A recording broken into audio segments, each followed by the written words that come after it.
নিজেকে নিয়ে আর ভাবি না, কারণ ভাগ্যে যা লেখা আছে তাই হবে। তার থেকে বেশি কিছু তো আর হবে না। দুনিয়ার সব থেকে কঠিন কাজ হলো নিজেকে বোঝানো আর নিজেকে সামলানো। এত লোক হাসিয়ে কি লাভ, দিন শেষে যদি নিজেকে হাসানোর মতো কেউ না থাকে। অন্য কারোর প্রতি অভিযোগ রাখার চেয়ে নিজেকে বদলে নেওয়া অনেক ভালো। দুঃখ একটাই, এখনো মানুষ চিনতে শিখলাম না। কেউ একটু ভালো ব্যবহার করলেই তাকে বিশ্বাস করে ফেলি। একদিন অনেকগুলো অভিযোগ লিখে হারিয়ে যাব দূরে কোথাও। কারোর বিরক্তির কারণ হওয়ার চেয়ে একাকিত্বে হারিয়ে যাওয়া অনেক ভালো। আমি এমন একজন মানুষ যার আবেগ ও ইচ্ছার কোনো মূল্য নেই। আমি অন্যদের মতো বানিয়ে বানিয়ে মিথ্যা বলতে পারি না, তাই হয়তো কারোর মনের মতো নয়। আমার সাথে কেন এমন হয়, স্বপ্নগুলো শুরু হতে না হতেই শেষ হয়ে যায়। একা থাকতে চাই, অনেকটা একা, যাতে নতুন করে কেউ স্বপ্ন দেখাতে না পারে, যাতে নতুন করে কেউ স্বপ্ন ভাঙতে না পারে।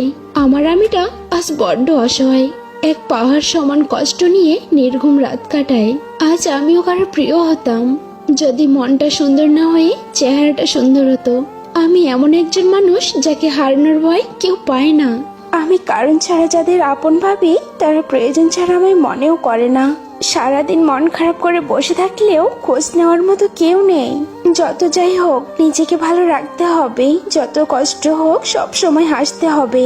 কিছু কিছু স্বপ্ন পূরণ হবে না জেনেও কল্পনা করতে ভালোই লাগে। আমি যেখানে শান্তি খুঁজতে যাই, সেখান থেকে মানসিক যন্ত্রণা নিয়ে ফিরে আসি। ভেতর থেকে পড়ে শেষ হয়ে যাচ্ছি, তবুও বাইরে থেকে হাসির অভিনয় করে যাচ্ছি। এখন কষ্ট হলেও একা বসে কান্না করি, তবুও কাউকে বিরক্ত করি না। নিজে কষ্টে থাকলেও প্রিয় মানুষগুলোকে হাসানোর ক্ষমতা আমার কাছে আছে। আমি ভালোবাসা পেলে যতটা মিশতে পারি, আঘাত পেলে ততটা দূরে সরে যেতেও পারি। হ্যাঁ, অনেকটা বদলে গেছি, তবে অন্য কারোর জন্য নয়, নিজেকে ভালো রাখার জন্য। ভেবেছিলাম আমি সবার প্রিয়জন, আসলে ছিলাম শুধু প্রয়োজন। জীবনটা ঘরের কাটার মতো হয়ে গেছে, প্রয়োজন ছাড়া কেউ ফিরেও তাকায় না। আমার একটা বদ অভ্যাস হলো, সবাই আমাকে ভুলে গেলেও আমি কাউকে ভুলতে পারি না। গুলোকে হাসির আড়ালে লুকিয়ে রাখার অভ্যাসটা আজও ছাড়তে পারলাম না। জন্ম নিয়েছি কারোর মনের মতো হয়ে বাঁচার জন্য নয়, নিজের মতো বেঁচে নিজের স্বপ্ন পূরণ করার জন্য। দিনগুলো খারাপ কাটছে বটে, তবু বেঁচে আছি এক নতুন দিনের আশায়।